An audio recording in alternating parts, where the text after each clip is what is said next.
Brought to you by the EveryDollar app. Start budgeting for free today.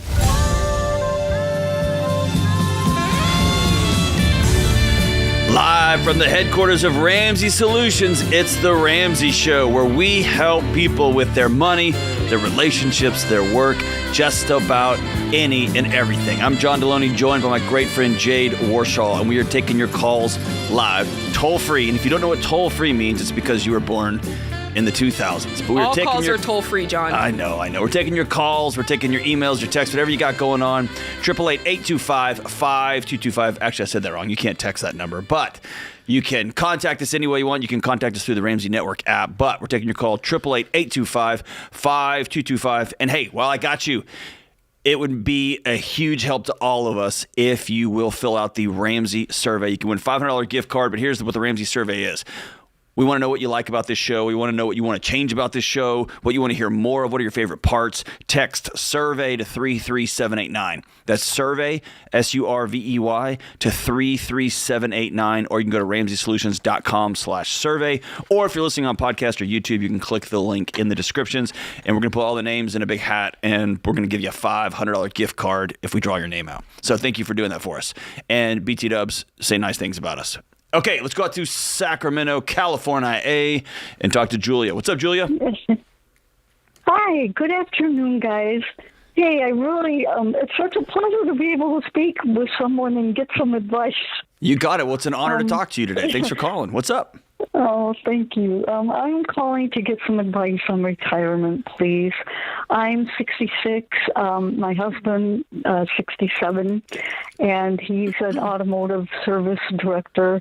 So we do okay, but as you know, California is so expensive. We bought a home, and it appreciated in value, luckily, so we have a little bit of equity, but we still owe $300,000 on it. I mean, and we didn't buy it at a high price. You know, the thing is, we're still paying it off. He's working. I teach school. I'm not working right now, but I thought maybe it would be a good idea to move out of state and, you know, get somewhere less, and I could work, you know, as a teacher. Maybe I'm older, so it's hard to get a position. I already had an offer in Texas. I'm certified there for fourth grade. I turned it down because we were here, and I don't know. He just refuses to think about retirement. We have no savings. He's thinking he's going to get Social Security, keep working, put that money into the house payment. I said, well, what are you going to live on? Yeah. You know, I thought maybe we could start a little business, like I'm not talking a dealership. I told him, because he said, oh, yeah, you have money for that. But I said, well, I like the idea of you guys. A coffee shop or a daycare. Sure. I like the idea of you guys moving out of an expensive area like California, because the truth is that's a cost of living you may not be able to maintain, but maybe living somewhere less expensive. You mentioned Texas. That could, you know, depending on the part of Texas, that could be good. The problem about living in Texas is you're going to have to figure out how to spend that extra money because there's no state income tax there. Hey. I don't know how you're going to spend all that, Julia. But there's a very high property tax. Yeah, they do. I know. There's the other side of that teeter-totter, but I just like taking my digs where I can get them. I don't know. The thing is, he's also afraid that he won't be able to get a home at our age. I know. That he won't get a job. Well, let's look at the facts. Like, let's look at the money, because right now it's like a bunch of question marks around our head. So you mentioned that he kind of has this plan of living off Social Security. Do you guys have any clue? Like, you're 67 or he's 67, so you're eligible. But if you begin taking it now, obviously you're taking it at a cut as opposed to waiting. So when you wait and take that later distribution, do you know how much it'll be? No. Okay. He's thinking about 35, a little less. Maybe. Okay, so let's say it's 35. You know, you can check in and find out what you think, what that number is going to be on the IRS. But then let's look at your budget. And so it's really about taking these numbers out of the air and getting solid facts of what it will be. Can it work? If it doesn't work, how much do we need to be earning? Does that make sense? And I think that's going to give you a lot of peace when you can find the facts around it. It won't work. You know, you're right. It won't work. I told him, what are you going to live on? If you put all but your money, do you know that, or are you guessing that? Julia, do you know, or are you guessing? Do you have a budget? No. Yeah. Okay, that's what we need. So before we get off the call, we're going to set you up with Christian's going to pick up and get you an every dollar budget. And it's really just going to be you plugging in that income and then plugging in what you guys spend money on. You've got this mortgage. How much do you pay a month for the mortgage? $3,000. What? Okay, you're right. It's not going to work. So, Julia, here's a common thing. I want you to know this. You're not crazy. Your husband's not crazy. Y'all are facing a very common dilemma that millions and millions of 60-plus-year-olds are facing, especially married couples. Is there's an ecosystem that has descended upon you the last 25 years, telling you that everything in your life is coming down. Everything's going to end. Yes. And you grew up in the era of Walter Cronkite and Tom Brokaw, folks that people trusted. And now that same ecosystem is telling you you're not going to have enough money, you're going to die, you got to move it all into silver and go. The whole world has shifted on your generation. My generation just assumes everybody's lying to me, even the people telling the truth. Your generation is stuck assuming these people are telling us the truth. It's all coming down. So number one, I want you to know your fear is okay. It's normal. But also, as Jade said, here's what you desperately need with your husband. You all need actual facts. Remember this line, facts are your friend. You have made up a story in your head that you're too old to be a teacher. That is false. My mom is in her 70s and she's still a college professor. My dad's a teacher. Wow. He's 70. You can do it. Really? Okay. Yeah. Yes. It's just a story because when you were a kid, 60 years old felt like a million years. And now you're there. You're still fun, exciting. Your students love you. They could definitely use your wisdom. No, it still feels like a million years. I know. But listen, you and your husband, this idea of like, I don't know, I think Social Security, that's not enough. So instead of talking about, what are you going to do? We have to move. I want you to sit down and use this line with your husband. I need to know what our money situation is because I'm scared to death. Will you help me be less scared? And very few husbands will look at their wives when they say that and go, nah, I don't care. If you say, I need to know. He thinks he's got it all planned, though. That's the then he thing, needs to show know? you the plan. And if you use the words, I'm scared because I don't know the plan, I need to see the plan. Okay, that's a good way to phrase it. Okay? Thank you. Because you're scared. His parents were factory workers in General Motors. I mean, we grew up in Detroit, Michigan. Yeah, of course. So, everything was, I don't know, I want to say easy for lack of a better word. Well, hold on. Not good. You grew up in Detroit just like I grew up in Houston, and you grew up in Detroit when it was all golden and great, and it all went away overnight. And I grew up in Houston where Enron was the greatest thing in the world until one morning Enron didn't exist. And so you have both of those things going on. That it's just going to all work out, and then you also have that like understanding in your nervous system. There's a day when the factory shut down. Okay. You gotta address that fear with him. And then, it's a math problem. You want to move to Texas? You want to move to North Carolina? You move wherever you're going to move. Jade was right. You can't afford a $3,000 I thought about mortgage. Houston. I applied to Houston. I got a call. Okay, listen, the world is desperate for great teachers, especially licensed teachers. So you're not going to have a problem getting a job. What you might have a problem doing is convincing your Californian husband to move somewhere else. And that's a whole different story. And just remember, wherever you move, whatever housing situation you choose, you don't want that payment to be any more than 25% of your take-home pay. That's right. That's what's scaring the pants off you right now. It's just too expensive. So we're going to send you every dollar. We're going to send you the budgeting tool, and we're going to send you Financial Peace University, the whole digital class. It's 9 lessons, and you and your husband commit to watching them together. And then you can sit down and talk about your plan together.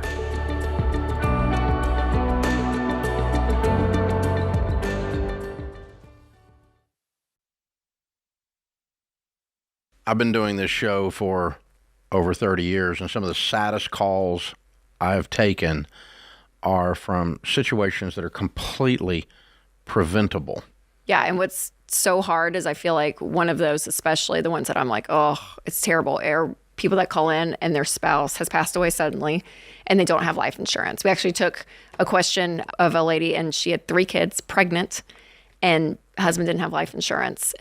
And I'm like, I can't even imagine. Or even if it was opposite, right? If a mom passed away, there's a dad with kids and trying to figure out, how am I going to afford childcare? How do I outsource some stuff that maybe she was doing? And it just takes the grief and the sadness of something like a sudden death to a whole new level. Like when you have to think through, how am I going to pay my bills? How am I in the going to eat middle next week? Yeah, in the middle of all that grief, like it's terrible. And so life insurance is the one thing, especially as a mom with 3 little kids, that I'm like so big on for people to get because it's inexpensive. Xander is the place that Winston and I actually get all of our life insurance, and we keep re-upping it because I'm like, I just want it there. Like there's something about that safety of knowing that you have money if something suddenly happens. And it doesn't cost much because Xander shops among a gazillion different companies. It doesn't cost much. You just have to admit that someday you're not going to be here. You got to say it out loud, and you got to say, I'm going to say I love you to my family by taking care of them and taking the time to put this stuff in place. It costs us stinking pizza. It really is. So that is one thing to do, to say I love you to your family. So we've used Xander for all of our family's needs for insurance for many years, including, of course, term life insurance. To get a free quote, go to 800-356-4282. That's 800-356-4282, or go to Xander.com.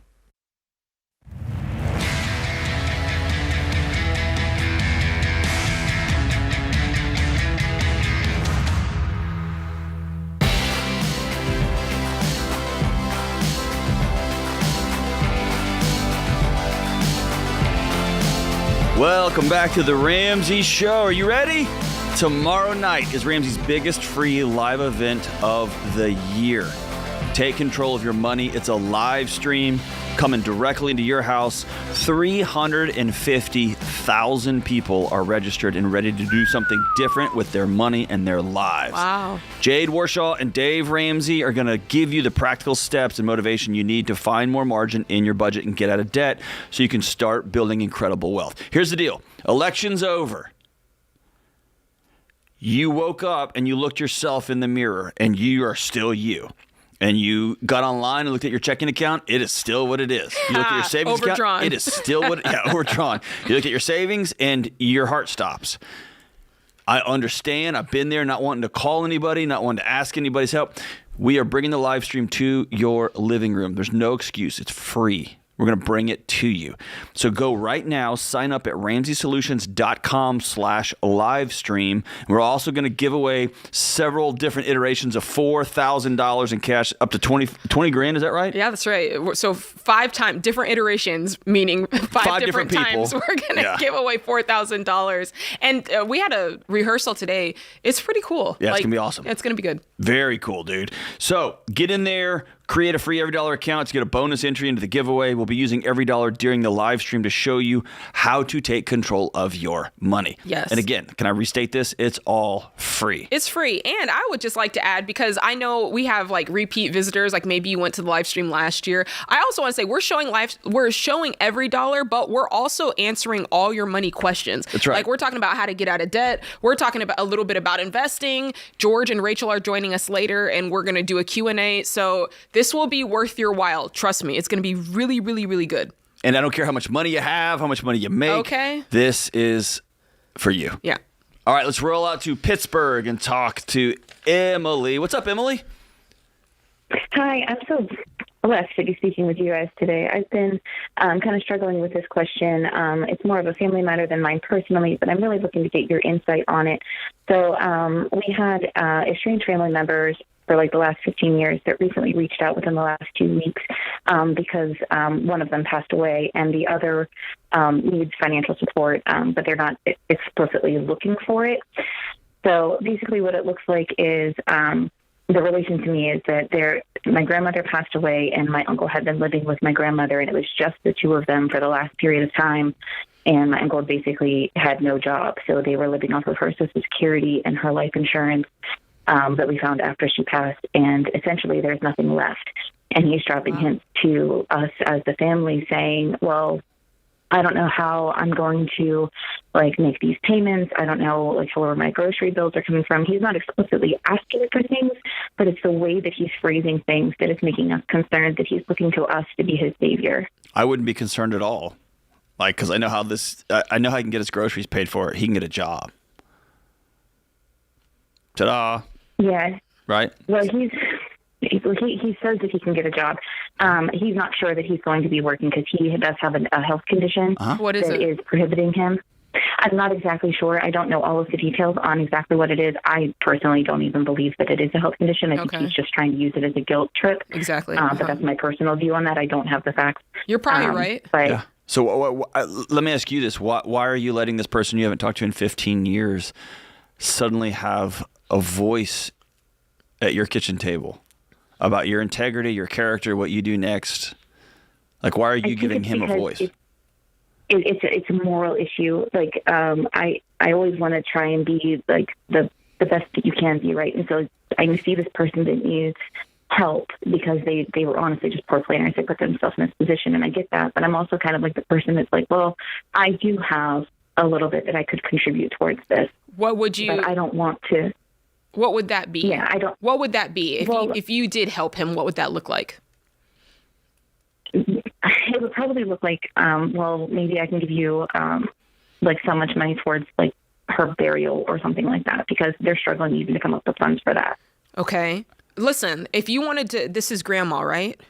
That we're talking about. If you wanted to help, grandma's funeral costs, I think that's fine. I don't, that part I don't have an issue with, but Uncle Boo Boo is the one that I'm like, okay, what would it look like for you to help him? In your mind, if you thought this is my job to step up and help him, what would that have been? Or what would that be in your mind's eye? I think what I'm looking for would be just like knowing that I didn't just leave him and that he's just withering away with nothing. No, but he hasn't even asked you. No, he hasn't. And I guess that's kind of where part of my struggle is coming from, too, is that he's not asking for it, but I think he's too proud to ask for help. Well, but I think he needs it, and I don't know another direction to point him in. How old is he?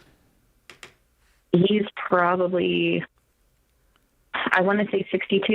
Where's your parents? Where's your mom or dad? They're right there with him, and they're trying to kind of keep distance as well. They don't want to be the ones that are saving him either, but I think they're looking at, they're asking the same question. What is our obligation? What should we be doing as Christians? What should we be doing just as family members? I mean, to me, he truly is a stranger, but even a stranger on the street, I'd like to assume I would help. Yeah, there's two things that are going through my mind here. Number one, I would take my cues from a struggling uncle's brother and sister. That would be number one. So I would look to my mom and dad, because they're going to know, or whoever he's related to, they're going to know better than I do. Mm-hmm. Right. The second thing is I am all about helping and supporting and walking alongside and being there for the people on the margins in our world. I also have been humbled dramatically over the last 20 years because of my arrogance and my savior syndrome. Okay. And so when you see somebody that you in your head tell yourself a story that he needs this, this, and this, and I can be the person to come, that's less about Christian value, and that's more about you in a weird way using him to make yourself feel whole and okay. He hasn't asked you for help. He hasn't said we need your help. He's done some passive-aggressive-y dribbling of things here and there. And I would leave that to my mom or my dad, his brother or his sister, to step in and say, hey, man, what do you actually need? Like, let them have that communication together. And maybe if I was in your case, I'd probably reach out to my dad or to my mom, whoever's closest, and say, hey, we're in a position where we could contribute $500 or $1,000 to the funeral if y'all need that. Mm-hmm. And I'd go that way instead of going to basically a stranger, a guy who opted out of his niece's life for a decade and a half before I need to go in there and feel like I need to save the situation. Does that make sense? Yeah, that does make sense. There's also an issue of this just on the financial side of it, that the reason I was asking you before, what would that look like, is because sometimes we get in moments where like, oh God, if I'm going to help them, and what we're trying to help them do is really not sustainable in long run. It's not helping at all. Like if the issue is he doesn't have income coming in and he's not looking to get income coming in, you stepping in and paying an electric bill 1 month long term is not really a sustainable thing. So it's like, okay, what can we do? What would it look like to help in a real way that's long term? Well, that's probably going to help him find options for him to work, right? So just reframing, if you did want to help, what that help would be. It might not actually be financially, if that makes sense. Yeah, and I think that makes a lot of sense. I think that's kind of what I was kind of sitting on, but I was really debating because, like, I feel sorry for him, because of the situation that he put himself in. Right. And that's what I'm struggling with. Like he did it to himself, but I can help sometimes, but I don't want to help all the time. Like you said, I don't want this to be a long-term thing because, as he so nicely put, he did opt out. Yeah. So it is kind of like this struggle, which again, which is why I so blessed to be speaking with both of you today, because it's just such an internal struggle for me. Yeah. I would work through my parents, and just know that feeling uncomfortable does not mean your decision is wrong. That's right. Thank you. If you're a person of compassion, like hopefully all of us are, anybody who's hurting, and we'll go one step further. Okay, so we'll help out here, Emily. Hang on the line. We're going to send you an electronic version of Financial Peace University. If the call ever comes that, hey, I need some help with some of this stuff, you can say, hey, we got you. I'll send you Financial Peace University, Uncle, for free. And here's all 9 lessons, and it's going to walk you step by step how to take control of your financial future. That's and great. that way you're giving him a fishing rod and some bait and a place to fish. But he's going to have to bait the hook and actually throw the line in the water. Thanks for the call. We'll be right back.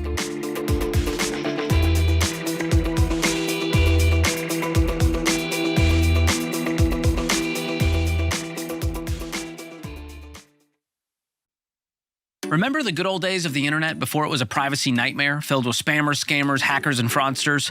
Simpler times. Now, I don't have a time machine, but I do have the next best thing: Delete Me. Think of Delete Me as your online bodyguard, helping to protect you from the risks of online scams and data breaches. Here's how they do it. They scour the web to find and remove your data from these sketchy data broker websites. And this includes your name, your phone number, your email, your address, and more. And Delete Me will send you a detailed report of what they did and how much time they've saved you. And they've saved me 66 hours so far, which is more time I can spend trying to nail the wordle of the day on the first try. Delete Me has been around for over a decade, and they now have over 100 million data removals, which explains why they have a mountain of rave reviews and an A+ rating from the Better Business Bureau. It's been great for my family, and I love getting fewer targeted ads, fewer spam texts, and fewer creepy robocalls. So this holiday season, share peace of mind by gifting a Delete Me subscription to someone you love, or even just like. Their individual plans start at just $9 a month, and you can sign up today at joindeleteme.com/Ramsey for 20% off. That's joindeleteme.com/Ramsey.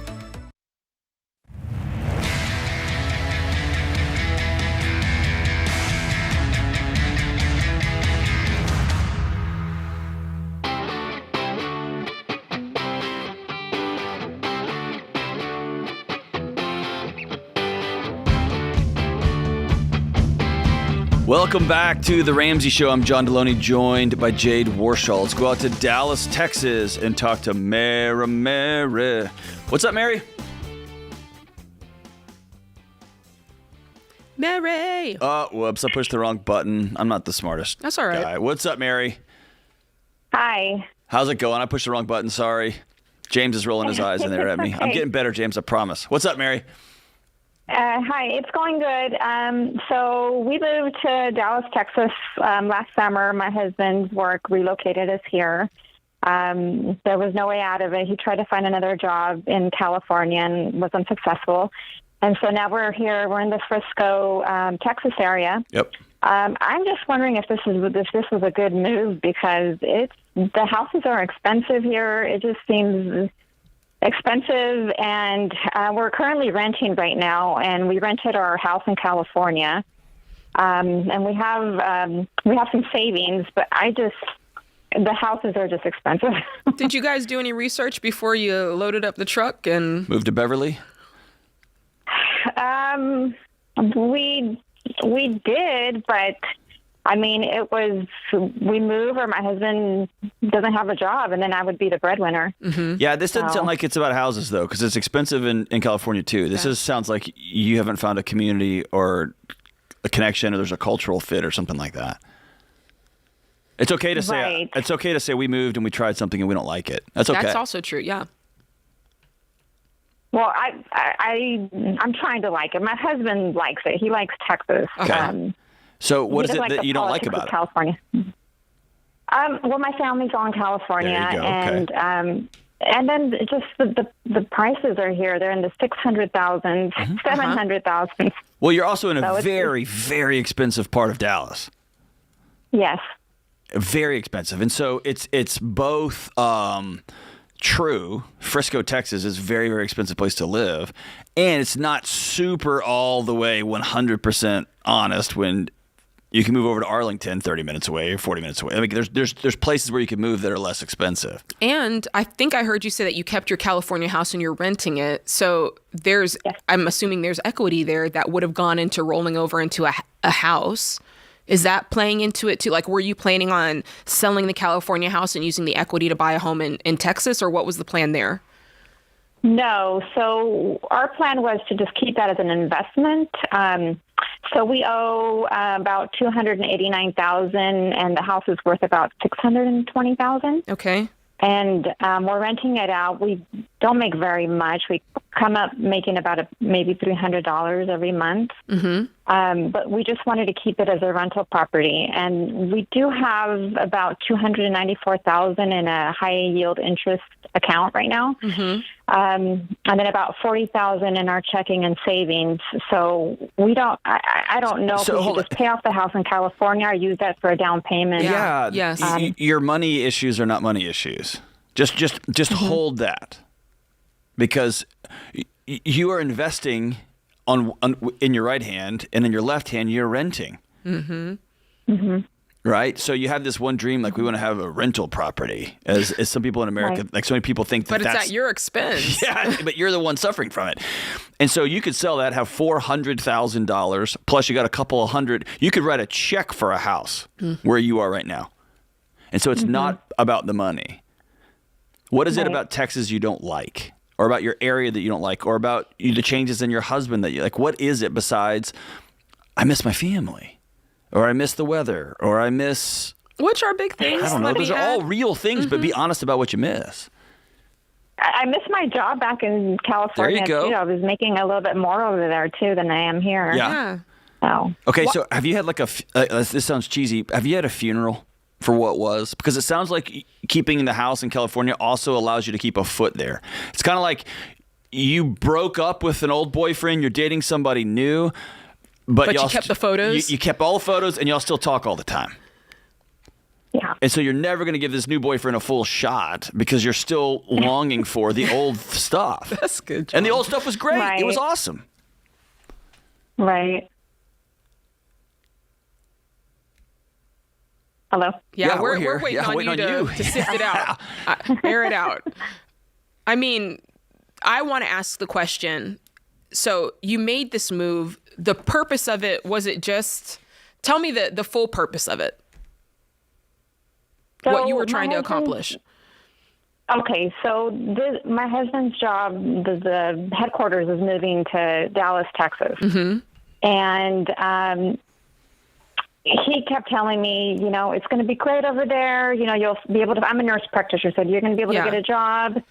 We'll be able to rent this house in California, and it'll be our investment property, and then we can buy something else over there. It'll be good. It was, this big old dream. Uh-huh. So it's working for him. Here. Right. Yeah, because he didn't lose his job. He has his job. And he's still loving his job. No, he doesn't like his job. He doesn't. Listen. But the job market right now is so bad that he's having a hard time trying to find something else.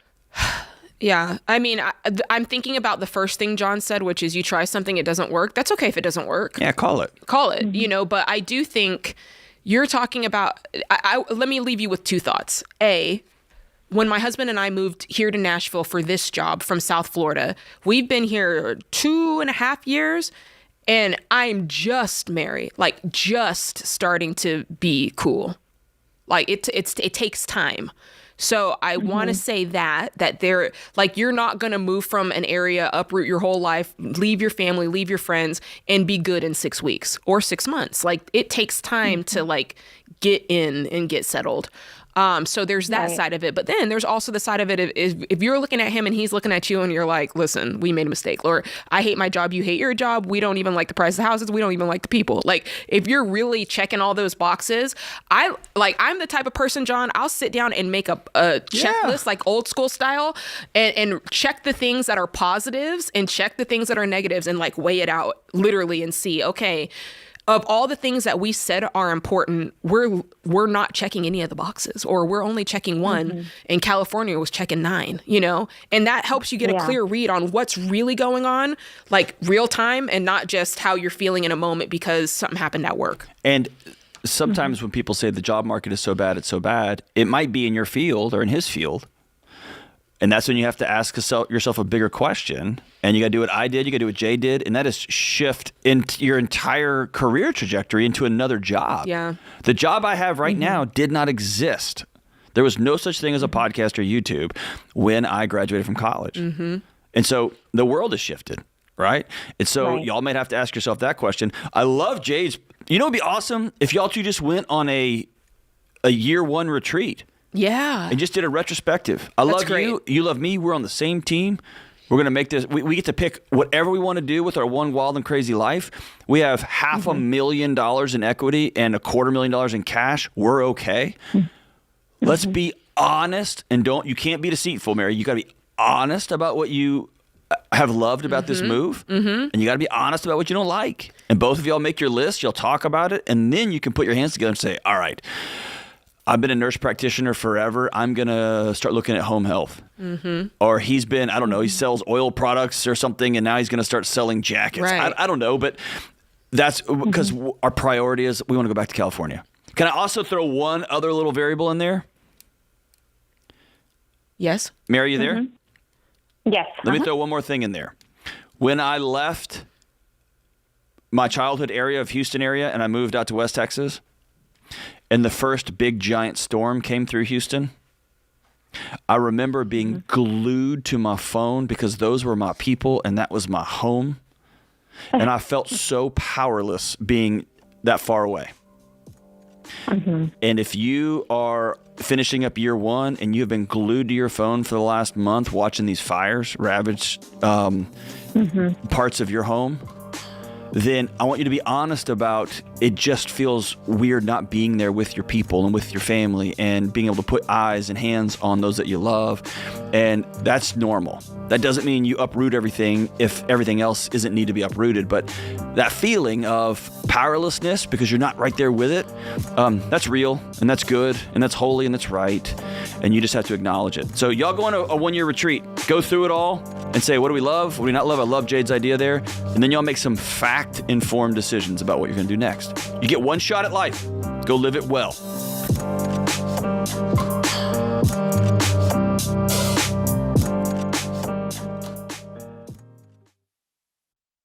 What does the future hold for business? Ask 9 experts and you'll get 10 different answers. Economic growth or a recession. Business taxes will go up or down. AI will help us work, or it will replace us all. But there's no such thing as a crystal ball. That's why more than 40,000 businesses have future-proofed themselves with NetSuite by Oracle, the #1 cloud enterprise resource planning system. Ramsey Solutions uses NetSuite, and you should too. Whether your company's earning millions or even hundreds of millions, NetSuite helps you respond to immediate challenges and seize your biggest opportunities. With one unified business management suite, there's only one source of truth for the visibility and control you need to make quick decisions. NetSuite's real-time insights and forecasting help you see into the future with actionable data. And when you're closing the books in days, not weeks, you can spend less time looking backward and more time focusing on what's next. And speaking of what's next, download the CFO's Guide to AI and Machine Learning at netsuite.com/Ramsey. It's free at netsuite.com/Ramsey.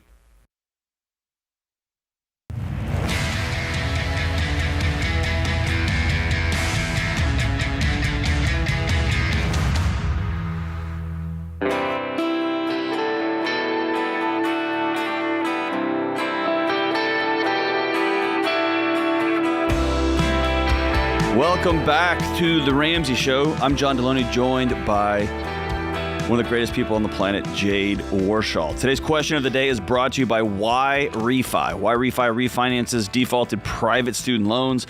Defaulted means when the borrower can't make the required payments.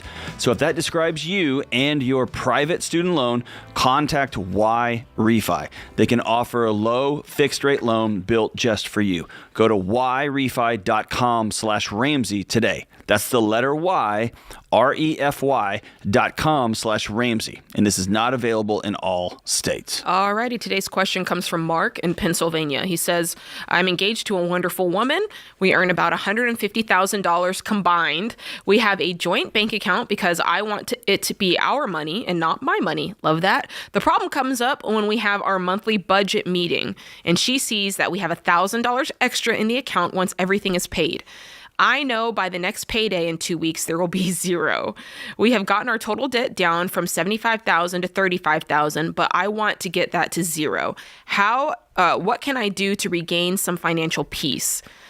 So if I'm understanding this correctly, John, they've got $1,000 of margin, but it sounds like it's just getting spent on whatever. Yeah, and in 2 weeks it's that zero. $1,000 isn't getting assigned. Yeah, so exactly. John just hit the nail on the head. When you do an every dollar budget, let me just clear up a common misconception. A lot of people think that when they do their budget, the budget is just for the things that I'm supposed to plan for, like those the things that make me an adult, right? My rent, my electricity, my phone bill, like I got to plan for groceries. But then they see the extra money and go, okay, like that's treat yourself, like that's up for grabs. We can do what we want. And in a way, it is up for grabs, but you decide what you're going to grab it for, if that makes sense. So when you do an every dollar budget, you decide how you're going to spend every single dollar ahead of time, not just the important dollars. Does that make sense? So I say to people all the time, it's not to say that it's got to be like this negative thing. When you're planning every single dollar, you're still planning the fun stuff too. So if your wife has a fun category, although in this phase, I would say not yet because you're paying off debt, but let's just pretend, yeah, you're spending that $1,000 as well. So you're saying, okay, $70 is going to go to get nails done. $100 is going to go towards entertainment. $200 is going to go towards restaurants. And you're deciding how all of that is spent. That way, if your wife rolls out to Target, she's got a $75 line item that says, yeah, this is like my blow money at Target, right? And then you walk away from all of your spending for the month feeling fine about it because you didn't break any rules, right? Because there were guardrails there. How important is it, Jade, as you're talking, this is probably the worst analogy I could think of, but I'm thinking back to like middle school and high school with the youth pastor who says, you need to make a decision about your boundaries before you go on the date. Because if you wait till you're on the date, it's too late, right? Yeah. It feels like it's important to make a decision with this quote unquote 1,000 extra on the first day of the month. Because if you just know it's in there, it's so easy to go out to eat and be like, let's get appetizers and drinks too. Yeah. Because, and then you wake up and it's gone, right? You spent it on stuff that you wish you hadn't spent it on. So it feels important to, when everybody's of sober mind and they're being less emotional and more rational, we're just looking at a budget, let's go ahead and assign this where it goes. That way, on the 21st, when we're out of eat out money, we got to figure it out and we got to eat at home. Yes. It's too hard when there's $1,000 is there. Absolutely. You're exactly right. Taking it out of the heat of the moment is great because nobody makes good decisions when they're feeling the emotion of like, I want this now. So that is a great thing. Also, I feel like when you do that ahead of time as in a spousal relationship, for sure, it takes the sneakiness out of it. Yeah. Do you know what I'm saying? Oh, like yeah, totally. when there's just a lump sum there that's up for grabs, anybody can do it. If you get to it first and you spend it, you kind of feel this thing of like, I don't want to show them that I did it because they're going to be asking questions. So I'm going to hide it over here. Or I'm going to like bring it in pieces into the house, right? You're doing all these things to kind of hide that you've spent the money, as opposed to being a grown adult and saying, no, I have $200 I get to spend, or we assigned this to that. And then you're golden after that. You don't have to be feeling bad. Now, in his case, he's like, I want to use all this to put it towards the debt. My guy Mark is absolutely correct. In baby step 2, now's not the time to be spending on a bunch of extras. Margin should go towards debt, the smallest debt. It's funny you mentioned that. In my marriage, when there's extra money like that in the past, I was such an idiot. I might spend $40 of that. And then if my wife spent $60, I would somehow feel superior. Like you did better. Where are you spending all this money? Yeah, exactly. Like I'm keeping score. Oh, it's so stupid. But people do that. Just budget it, and you can spend whatever you want That's to. Right. That's right. All right, good deal. Let's go out to Little Rock, Arkansas, and talk to Mark. Hey, Mark, what's up, man? Oh, not much. How you doing? Good. Sorry I messed up the phones there earlier on an earlier call. What's up, brother? Yes. We're trying to get out of debt. Got about $250,000, including our mortgage and doctors and credit cards, and so we're working on that. And we just wondering where I'm 51, wife's 48, so we know in the next 10, 15 years, so we'll retire. So is it still wise to hold off on investing and pause that and pay the debt? Because also we have an opportunity that if we can sell our house, we can move on to some family land and put a trailer there to cut down on costs. So just didn't know what the best plan is. Okay, so we've got a couple of things on the table. We're talking about debt, we're talking about investing, and we're talking about future home settlement, right? Like living on land, yes, living in a different house. Okay. I love this question because I think what you're facing is a flurry that all of us are facing, right? What do I focus on first? They're all really, really important things. Enter the baby steps because it really helps us focus on the right thing at the right time. Because everything that you're talking about are important things, but you got to prioritize them in order of importance. So first off, in order to be able to do the things you want to do, you want to be able to invest in this land one day. You want to be able to invest for retirement. That takes cash. That takes money. And Dave Ramsey would say all the time, your income is your biggest wealth building tool. Therefore, how can we get more of our income back in our pocket? Pay off your debt, right? Because you're probably giving away. I mean, if you were to calculate how much you're giving away every month in payments, what do you think it would be? Oh, it's close to 60%. We've already done that. Yeah. So that's a lot. So that points to your first answer. Yes, I think you should clear the debt first. So how much is it? About $240,000, $250,000, something like that. And is that including our mortgage? Okay, so let's pull out the mortgage and tell me what you have in consumer debt. What's 100? Take about 180 out of that. Okay. I'm not good with math off the top of my head. Okay, that's fine. And so tell me what type of debt it is. Credit cards, a personal loan, and medical bills. Okay, tell me how much the credit cards are, tell me how much the personal loans are, and tell me how much the medicals are. The credit cards they're probably close to $20,000. Okay. Then that personal loan? Personal loans, probably about $23,000. Okay, and then that medical debt? I don't have an exact number on the medical debt because I just figured it all up as one. Because there's a bunch of little different doctors. I'll probably say, if you had to guess, I don't know, probably about $2,500. Okay. $3,000. Okay, so of course that's going to go first since it's the smallest debt in this whole thing. And tell me about what you guys earn. What's your income combined? Combined, we make about $115,000 before. That is if I don't get any overtime or anything. Okay, so monthly, what does that look like? Every month, what does it look like you bring in? Probably about 3,000, 2,600. Okay. 2,600 plus 3,000, so about 6,000. Okay, good. So off the bat, my first thing for you, and it's always going to be the budget. I want for you to know these numbers. The budget's going to make you know the numbers like the back of your hand. There's not going to be any guessing. There's not going to be any, because you're going to be so dialed into it, because you're focused on taking every little bit and throwing it at this debt is what it's going to amount to. So with your income, assuming that your current housing situation is in its proper place, what are you paying every month for rent or mortgage? About $1,600 a month. Okay, yeah, you're good. So there's no reason that you shouldn't be knocking this debt out going very quickly. $2,500 on that medical debt should be gone super fast, right? How many kids do you guys have? We have 3 still at home. Okay, so this is going to be everybody, the whole family. We're sitting down together. Dad and mom are saying, here's what we're doing next. We've got to get out of debt because we've got to get our life together, and here's how we're going to do it. You guys are going to see us cutting back big time. Once you knock this debt out, you're saving up 3 to 6 months of expenses, and then you're going to start investing 15% for retirement. You're in your 40s. I promise you, it's not too late, but you've got to get on this now. And don't go move into a trailer on family land just yet. This is The Ramsey Show.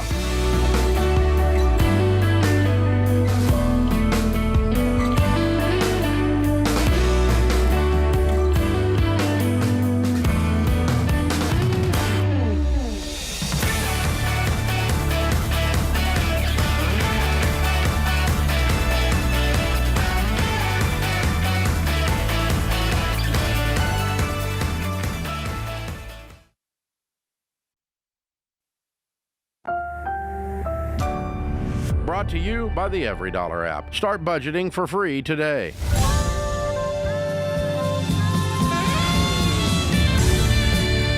Live from Nashville, Tennessee, it's the Ramsey Show. I'm John Delony, joined by Jade Warshaw. We are taking your calls on money, life, building wealth, your savings and checking accounts, your relationships, your work, whatever you got going on in your life.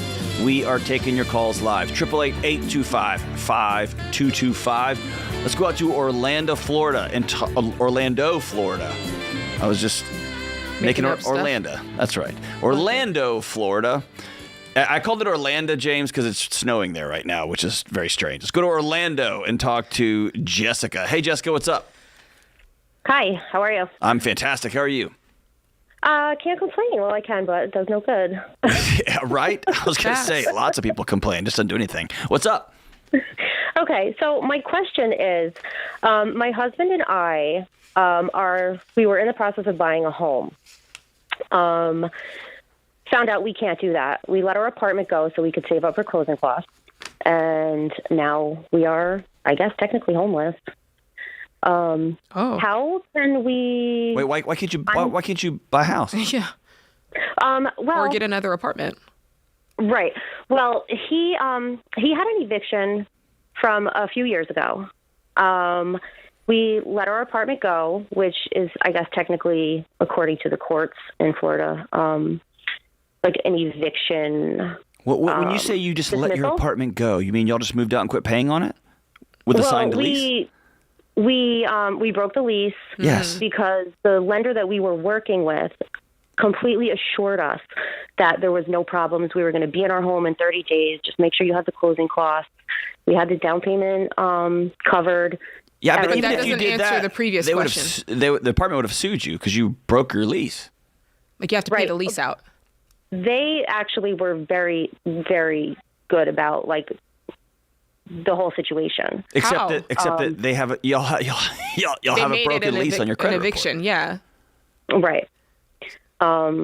Help us understand. Because what John and I are hearing is that you're saying, hey, we let the lease go and it's all good. But at the same time, you letting the lease go is what caused the eviction, which caused you not to get in your house. And people might have been nice to you, but you can't just walk away from your lease. Right. Well, we explained the situation that we were in, that we weren't going to pay the rent for the last month. And they said, okay, as long as you're out by a certain date, it'll be fine. So. Do you have a name and number of the person who said that and the date they said it? And in writing? Yes. Yes. They sent you something in writing? Yes. Then I would go back into the office, into the main office, and say, "Hey, I have this documentation here. It says it's good. Y'all filed on my credit report. You have 15 days to remove it. Okay. Or we're gonna have to get an attorney because y'all are violating what you told us." Okay. Yeah, I think it's as simple as that. I mean, if you have it in writing that said that your lease is terminated and it's all good and you owe $0 and it's terminated on this date, yeah, that feels simple to me. I don't know why, but I feel like there's more to it than that. Is there? Okay. Not really, no. Because here's the thing. A bank, if they pull up your credit report and you've been evicted from a house, you have just bailed on a lease because you don't want to pay it anymore, and somebody somewhere told you, no, it's cool, man. It's cool. It's totally cool, dude. Of course they're not going to loan you money because your track record says you just don't really care what you sign your name to. You just do whatever you want to do. Right. So that makes sense. So, yeah, you need to go fight for your credit report on that front end. And then I don't know what your husband does about the eviction. Did he actually get evicted from a house? He did, yes. Okay. How long ago was that? 22. Okay, and what caused that? Was this before you entered the picture? No, we were together at that point, but the apartment was in his name. Okay, what happened to cause that? It was like right at the end of COVID. Okay. So his income wasn't... he couldn't afford the apartment. Right. He couldn't afford the apartment. He had qualified for rental assistance, but the place that we were living in just refused to take it. Okay. So they were just like, all right, you guys got to go. Okay. I hear what you're saying. I want to make sure I would just check and double check that this home purchase that you're making coming up is a great fit, that you guys are crossing all your T's and dotting all your I's, because I don't want a pattern. I see a Correct. pattern. Yeah. I don't want that pattern either. Yes. And Yes. I am a stay-at-home mom, and we only have one income. So, it's Yeah. like, I just want to make sure, because when I go to buy a house, and don't get me wrong, when you buy a house, it is a eye-opening experience. You're learning something new at every turn. And you sign a phone book's worth of papers, Yes. and it's a whole thing. But Right. there is also a level of due diligence that you want to do ahead of time before you start getting other folks involved. And a lot of that is reviewing your credit, reviewing what your numbers are, looking at the income, all of that stuff.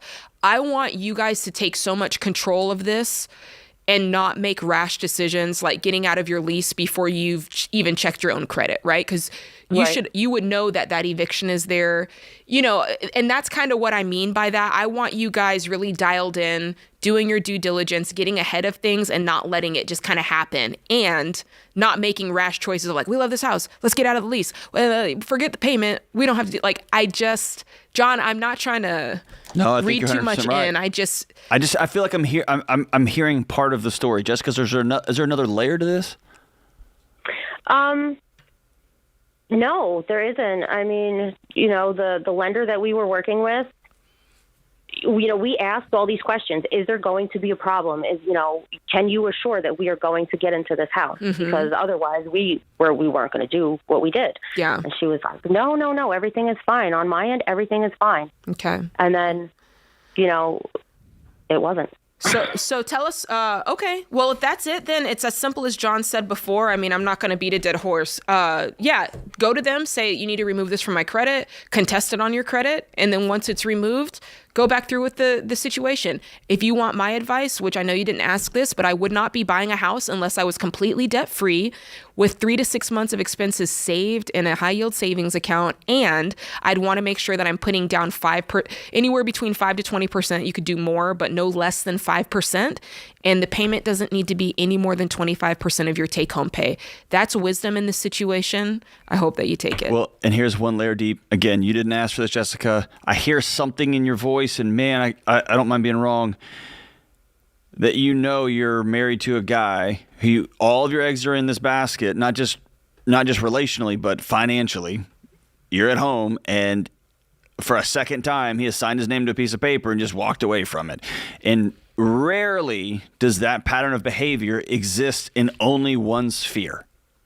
That you're a person of integrity everywhere except when it just comes to leases, I don't really care about them. And so if that's the case and you have just doubts in your gut about buying a house, because, dude, they will come for both of you if you buy a house. They'll take your home from you, right? And that's a scary, scary proposition. So before you buy a house, make sure we got the money. And if we sign a 30-year note, we're prepared to be here 30 years or pay this thing off, or a 15-year note. We're prepared to sign this thing and not leave, because you can't just walk away. You can't just walk away. Jade, it's frustrating when life changes and I have a new idea, but I've signed my name to a contract. Yes. And the right thing to do almost always is this is what I said I was going to do, it. and I'm going to honor that thing. It almost always comes back to bite you. Yeah, Almost that's right. always. That's right. We'll be right back. This is The Ramsey Show.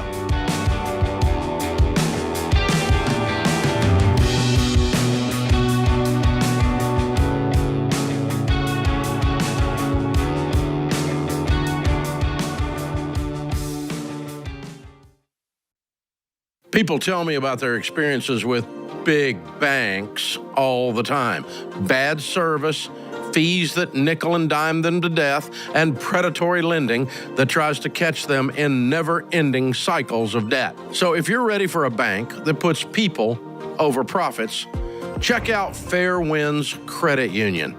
I recommend Fair Winds because they share our Ramsey values of helping people get out of debt and live generously. If you go to fairwinds.org/Ramsey, you'll see the combined checking and savings account bundle they created just for Ramsey fans. This account bundle is designed to help you take control of your finances and stay out of debt. And Fair Winds also has a great mobile app that's safe, and secure so you can manage your transactions with peace of mind. Fairwinds has been helping people avoid big bank traps for 75 years. So go to fairwinds.org/Ramsey to learn more. It's easy to join, no matter where you live. That's fairwinds.org/Ramsey.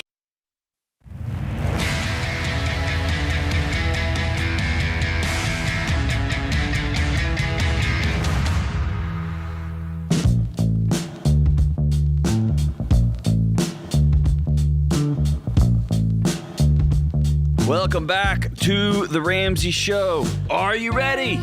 Yes, we are. Tomorrow night is Ramsey's biggest live stream, and it is totally free. It's the Ramsey team, Dave and Jade, in your living room, on your phone, on your iPad, on your big screen, however you consume it. 350,000 people have already registered, and they are ready to do something different with their money. And so listen, Jade and Dave are going to give you practical tips and the motivation you need to start building wealth, find margin, get out of debt, do all the stuff. We're going to give you a step-by-step playbook. And Jade, I take calls, like personal calls on my cell phone from folks all over the country who have incomes that I can't even wrap my head around. Yeah. And I could hear the courage that's taking, it's building and building, and they say, hey, okay, walk me through this budget thing. Yeah. Right? Yeah. And it's embarrassing. It's embarrassing. Right? It shouldn't be. It shouldn't be, but it is. Yeah. It is, right? Yeah. And so this is a way you can learn step by step, and you don't got to ask anybody anything. But if you do want to ask, at the end of the live stream, Rachel Cruz and George are going to join you guys for live Q&A. Your questions are going to get answered, and you're going to help a whole bunch of people. Yeah. This is going to, I mean, to your point, this is one of those almost like asking for a friend, right? That's right. You don't have to put yourself out there. You can put on your pajamas and heat up your lean cuisine and just watch it on the couch and get all the answers you want. But, I hope you do get involved. Get involved in the chat. Ask your questions. I would love to remove the stigma from, talking about money and being real with your money, because chances are the way you're feeling, the person next to you is like, oh, man, I guarantee it. Me too. And then your question becomes a blessing for everybody. Yeah. Right? Yeah. It makes people feel not so alone, and one question answers it for everybody. That's right. So go to RamseySolutions.com/livestream. We're also giving away 5 different people $4,000 in cash. And there are a few things in the world more fun than giving away Dave Ramsey's money. So sign up. And if you create a free $Every account, you'll get a bonus entry into the giveaway. We're going to be using $Every throughout the live stream, and they're going to show you immediate ways you can take control of your money. So go to RamseySolutions.com/livestream tomorrow night, 7 p.m. Central, for free. No more excuses. Bluff called. Get right with your money in 2025. Let's go out to Nashville, let's go right down the street and talk to Johnny 5. What's up, Johnny? Hello. What's up? I have $40,000 in debt, and I have been put on short-term disability, and I'm at a breaking point to where my credit card bills are going to go behind. Oh, man, what happened, brother? Mental health issues. I had to have medication changes, and they took me out of work for it, and it's been a month and a half. I had $1,000 saved up for it, and I floated all my bills for that month. And I'm out of funds, and I'm at the point to where everything's about to run behind. Yeah. Is there any chance I'm assuming you've looked into this, any chance you had disability insurance through your job? Yes, I'm on short-term disability right now. So you're getting some money, just not enough? I'm getting $300 a week, and my wife does work, but she's only bringing in $1,000 every 2 weeks. Okay. What does she do? She works in a factory. Okay. And she's getting $1,000 every 2 weeks. Okay. So you guys are at $3,200 a month. Yes. Is she working full-time, or is that part-time work? No, that's full-time. Prior to me going on short-term, we were bringing in roughly $5,000 a month, but me being on short-term has cut my funds by about $2,000. How long are you going to be out, brother? I'm dated to go back in March, but it could be sooner, or they could decide to extend it. I don't really know. It's up to my doctor. How are you feeling? I'm all right now, but like I said, this debt's, stressing me out. Sure, absolutely. Okay. I'm looking at this, and there's the issue of the short-term disability. You're going to be off of that soon. When are you projected to be back full in action? 3/2. 3/2. Okay, so in March, the clouds part, and you can start to see a better day. But in that meantime, I still think that there's an income issue here. You know, your wife's working full time to make $24,000 a year before, after tax. That's tough right there for 40 hours a week. I'd love to start looking at a trajectory that gets you guys' income up so that you can start making headway on this debt. That's what I would be interested in long term. So before you get off the call, I want to get you guys set up with King Coleman, because he's got a lot of great materials out there just for career projection, whether this is for your wife or for you. I want to get you guys in a better situation to where you're paying off this debt faster, you're doing work you love, and you're really getting to that point of financial peace that we all want to get to. Here's a couple of things Johnny, you can do, okay? If I'm just trying to project myself, I'm your neighbor, I live here in Nashville. If I'm you, if I woke up and found myself in your exact spot, the first thing I would do is I'd sit down with my wife, and y'all have to figure out a way that at least for the next 30 or 60 days, she can make some more money. Mm-hmm. And no husband wants to have that conversation, but that's just the financial reality y'all find yourselves in. So if she goes and does this job, and then she delivers pizzas in the morning or in the evening and drives Uber people to the airport in the morning, she can be exhausted in 60 days, 2 months. But y'all aren't going to get buried underneath this deal. And you can say, hey, I'll take care of the house. My purpose for the next 30 days while I'm getting well is I'll make sure we got breakfast and dinner. I'll take care of that. But y'all need to get some cash in your home quickly. The second thing I would do is I would call those credit cards and just, I don't know if this will, this and 5 cents will buy you a cup of coffee, but you can plead and say, I need a 30 or 60 day stay on my account. I've had a medical issue. I'm on short-term disability. I'm scheduled to go back March 2nd. Can I roll these things? And that they might do that for you. See, I did that with one credit card, and they cut my bill in half, but they canceled the card and put me on a 60-month plan. Okay. Mm-hmm. And by doing that, dropped my FICO score by about 70 points. Could care less about my FICO score right now. That's the least important thing in this equation. Could care less. Okay, so here's my next question. One of my ways of thinking was, I don't care about my credit cards. My house payment's only $300 plus land taxes plus insurance. Not counting my debt for credit cards. The bills to run the house is about $2,000. Okay. Now, I don't care about my credit cards. I don't care about my debt. My house is 5 years out from being paid off. Great. My car is 10 months out from being paid off. Okay. I want to keep my house paid. I want to keep my cars paid. I was willing to let my credit cards get behind and then call them and see if I can get the same deal off of them once I get back. Don't do it after it's already sailed. The ship's already sailed. And why would you need to do that? Because you told me as it stands right now on disability, you're at $3,200, but then you just told me it takes $2,000 to make your house run. So what's happening to the other $1,200? It's more like $2,300. That leaves us about $700 for food. Okay. When you said it's more like $2,300, what happened to the other money? Because before you said $1,200 for you, and your wife brings home $2,000, $1,000 a week, or I'm sorry, $1,000 every 2 weeks. Yeah, she's bringing in $2,000. I'm making about $1,200. Mm-hmm. The lights, the gas, all that added up together on top of my car payment and my house payment, coming out just over $2,000. Okay, so what I want you to do, I want you to throw this in every dollar, because you're doing the type of budget where you only plan the things that you think are important, but you forget to add the other stuff. I want you to budget every single dollar of this money. So before you get off the line, we'll get it for you. And I want you to put your income at the top, your wife's income at the top, and then go through line by line. Every dollar I'll have some default categories there to kind of prompt your mind and get you thinking of what you're spending money on. But be sure to add everything in there. I'm talking about grandma's birthday, you stopping off at Wawa to get a snack, all of that. Put it into the budget. And I think you might find that there's more money than you think And that might give you a little peace in this situation. And that $700 in food for the next 30 or 60 days, y'all are beans and rice in it. Yeah. And you can bring your kids in there to help cook and make the food, but y'all are eating as cheaply as possible. Thanks for the call, brother. We'll be right back. This is The Ramsey Show.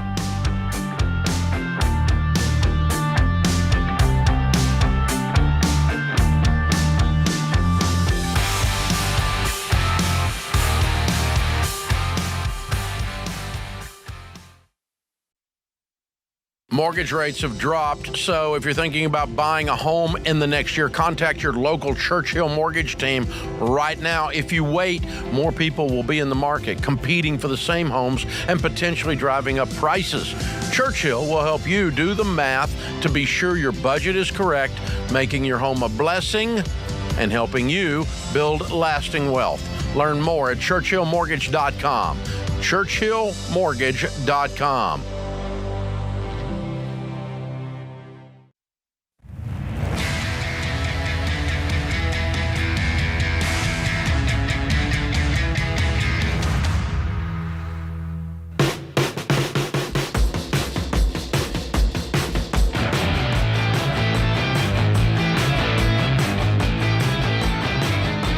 Welcome back to The Ramsey Show. I'm John Delony, joined by my great friend Jade Warshaw. Let's go out to Raleigh, North Carolina, and talk to Jake. What's up, Jake? Hi, thanks for taking my call. I'll get right to the point. I live in an expensive city, and my question is regarding buying a home. Okay. Am I better off liquidating my brokerage accounts to put down a down payment? Or should I aim for the, I know Mr. Ramsey talks about, 15-year mortgage, 25% of my income, which would be a very, very, not a very good place where I live. Okay. So the question is, how, do I save up and hope that I can save up to buy a home cash? Do I liquidate these brokerage accounts that I've saved up over my years? I'm almost 50 years old, by the way. Okay. To lower that mortgage payment. I'm getting varying advice from friends and family and so forth, and online as well. So. Okay.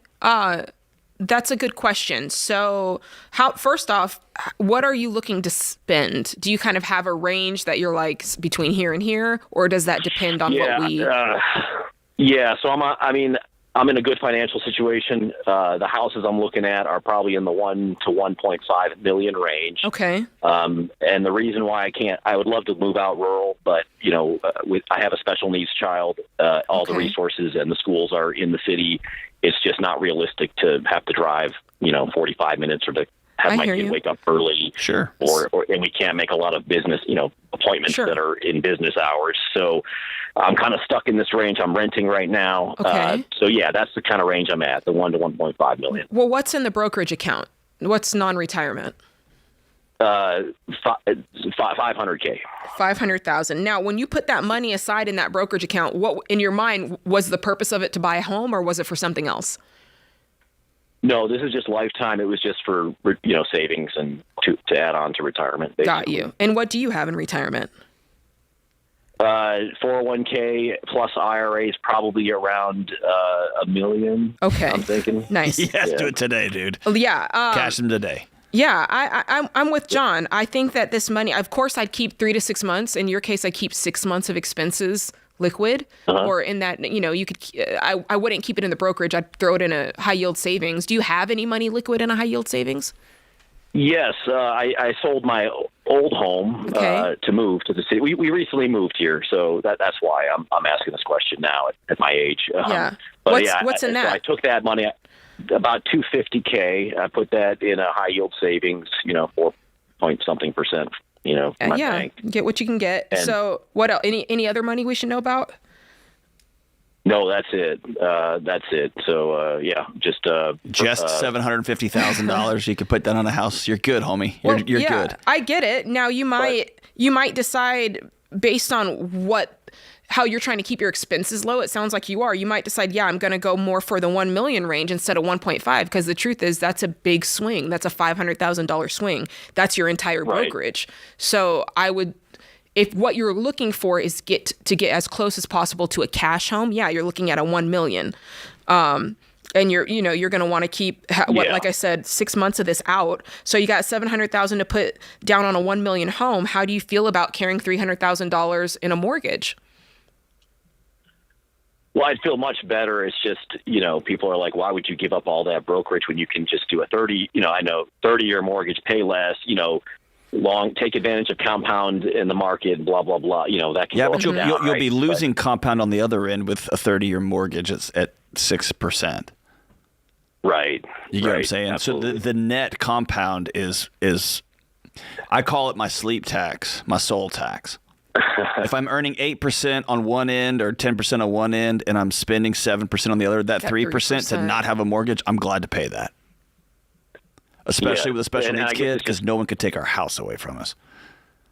Yeah, I guess it's just a little scary to lose my non-retirement account because I kind of treat that as untouchable, right? I got you. And that was the other question. Do I also stop contributing to my 401? No, you need to continue to continue to contribute 15%.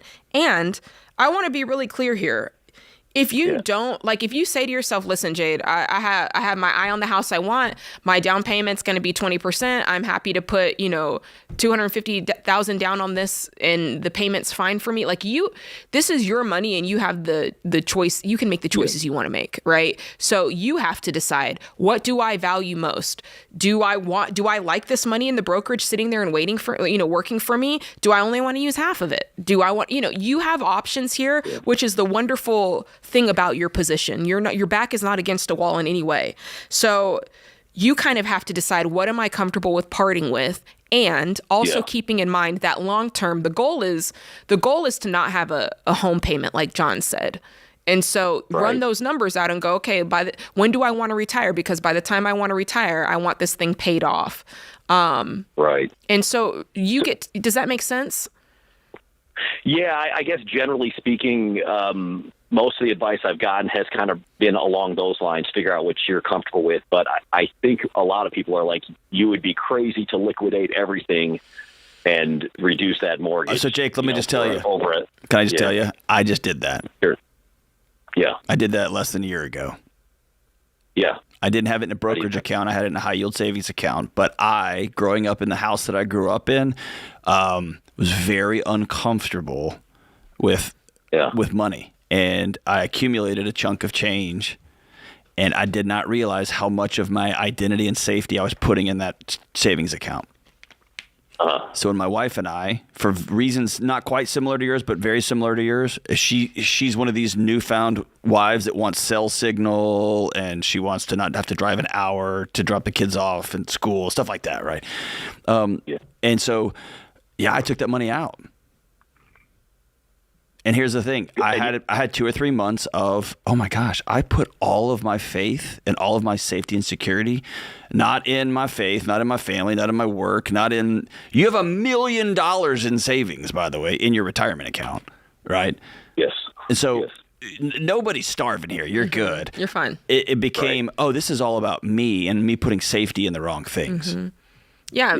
Maybe you run the numbers out. If I were you, I would sit and go, okay, I've got the $1 million, and what's that going to look like 10 years from now when I'm 60 if I continue to contribute 15% of my income? You already know a lump sum is going to double every 7 years, but continue to add your contributions on top of that.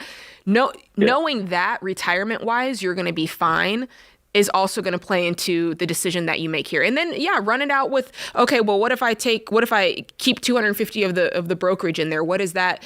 How does that change the numbers? And then ultimately, run that through. Okay, what's my legacy going to be? I've got the special needs child. What do I need to leave to them? Like, run those numbers, and you're going to see all of your options and what makes sense. What you're going to feel like, at the end of the day is excess and better serve that would better serve you now today in this new house. So I think that's going to give you a lot of insight. There's not a wrong answer here. The only wrong answer is to go into debt and do it at 30% and do it to the point of you're never paying it off and that sort of thing. So, and I think the other thing that I would classify as quote unquote wrong here, and I don't like to use that language all the time, is don't not do something because you're scared. Yeah, that's good.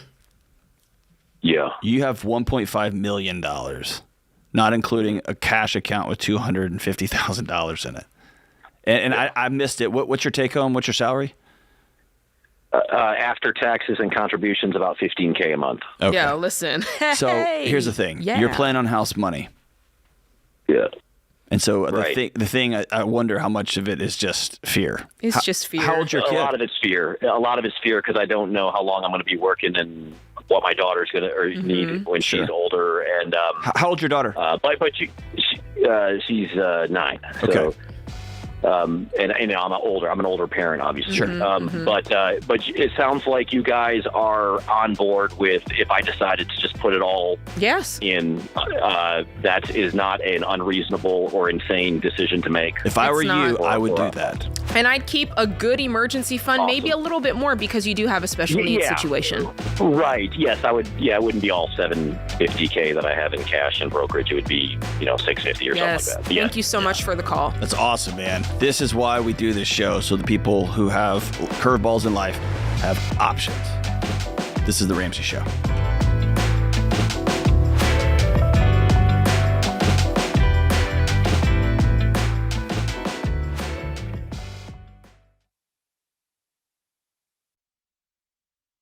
Hey, what's up, guys? It's Jade Warshaw, and I'm just gonna cut to the chase. If anyone knows about paying off student loans, it's me.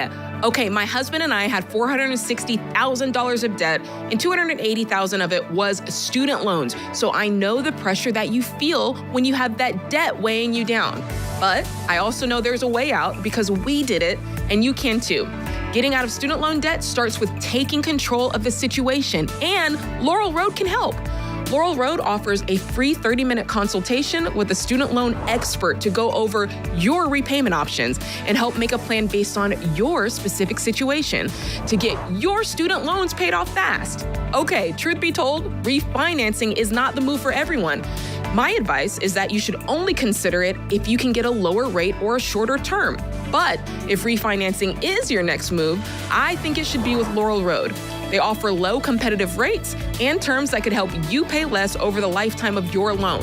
Plus, they offer interest rate incentives like auto pay discount. So go to laurelroad.com/Ramsey to find out more and schedule your free 30-minute consultation. That's laurelroad.com/Ramsey.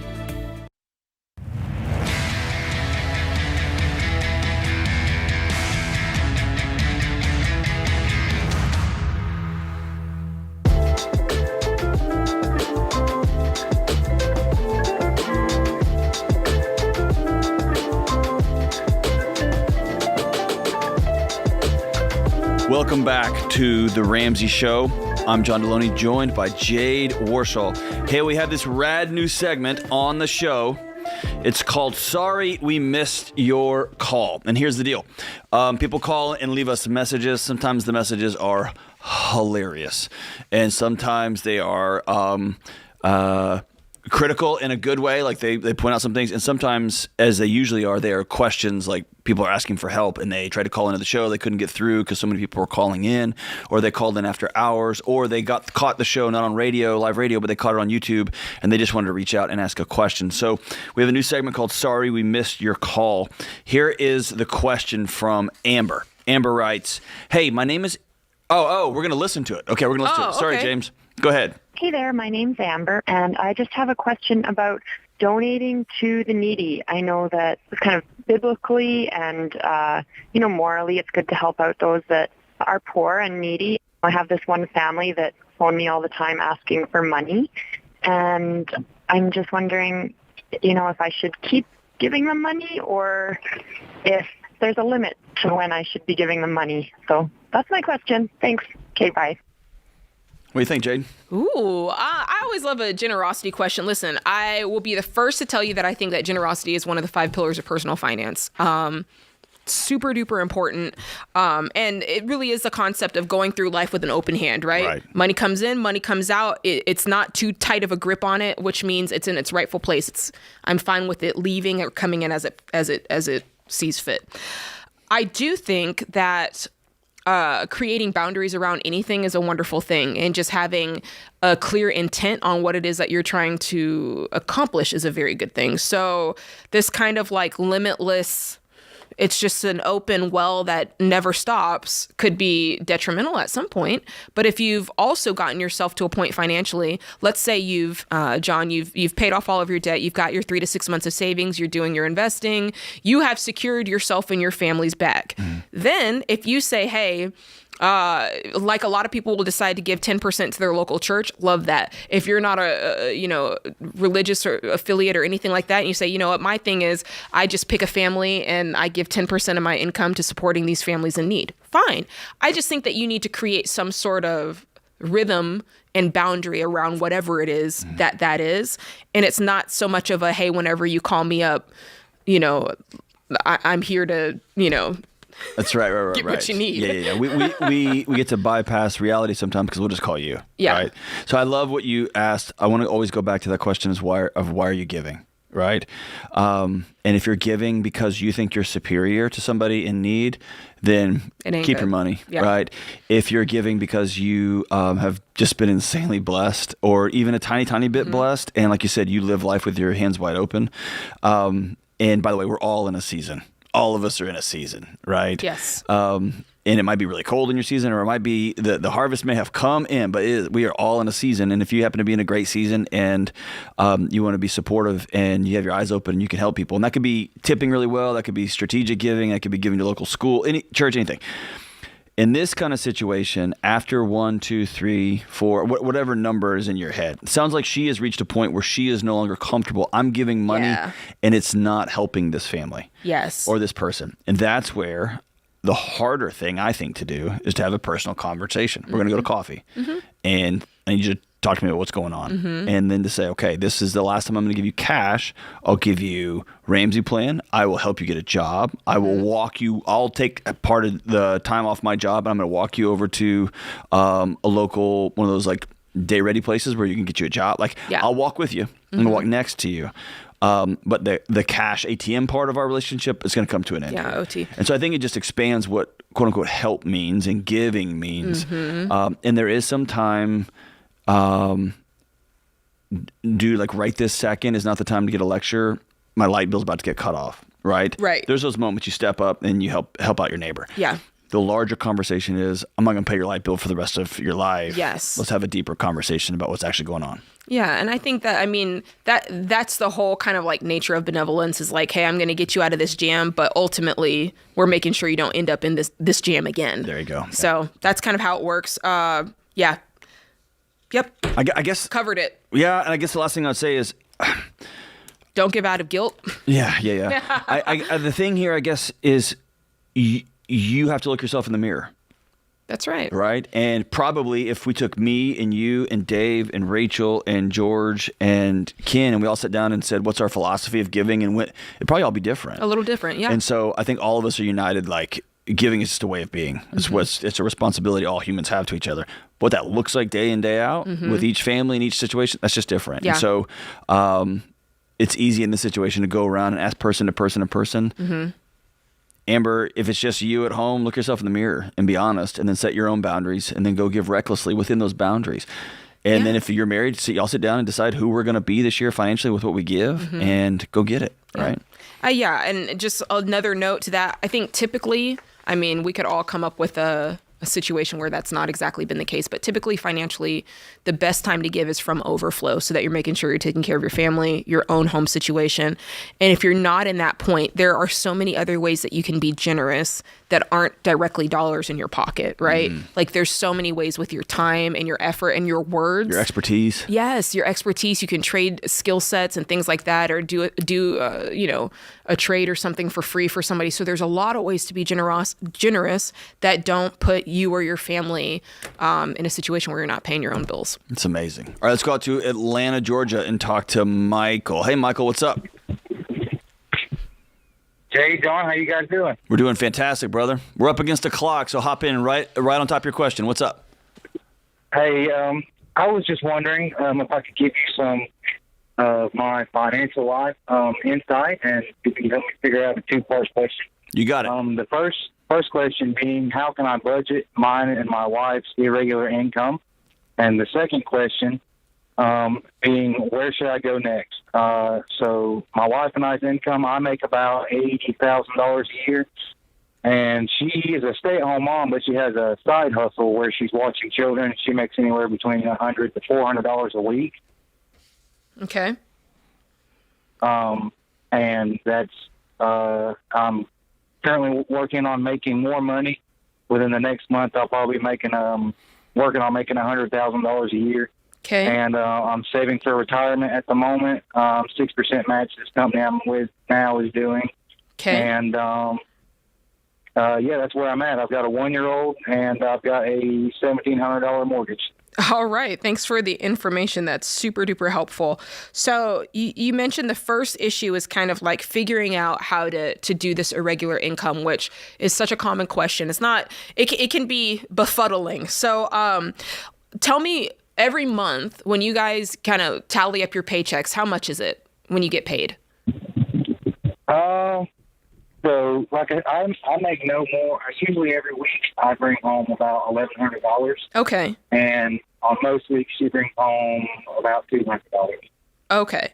So what I suggest when it comes to irregular income is you kind of take and you plug that $6,000 into your budget, and you're first starting with the idea of priorities, right? What the most important things, we call those the four walls, right? So number one, you're always going to make sure your rent's covered, your utilities, your food, your transportation.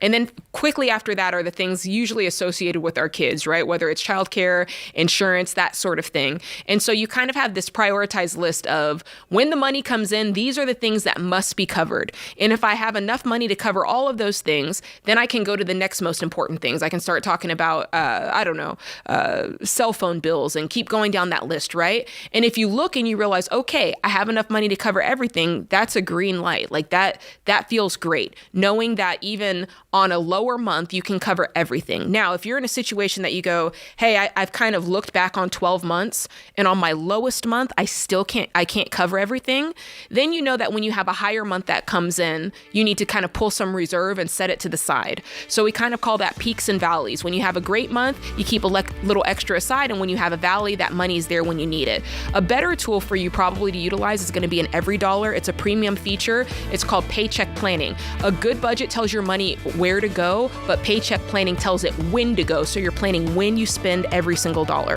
All right, that's the second hour in the books on The Ramsey Show. You can find the rest of the show live on the radio or behind the Ramsey Network app. We'll see you there shortly, right here on The Ramsey Show.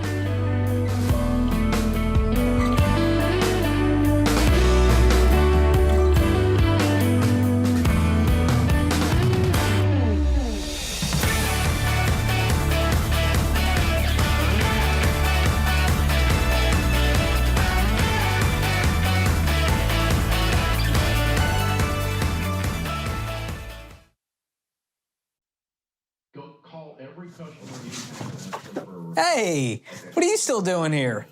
You know the rest of the show's happening on the Ramsey Network app, right? So you got to jump over there to continue watching. You can download it for free. Just go to your app store, type in Ramsey Network. It's completely free, and I'll drop a link in the show notes to make it easy for you. So if you're watching on the app, you're in luck. But if you're watching anywhere else, this show is over for you. So jump onto the app and let the fun continue. All right. Go on now. Don't make it weird. Okay, I got nowhere to go, so you need to go. Okay, bye-bye now. All right, it's getting weird over there, guys. What do we do?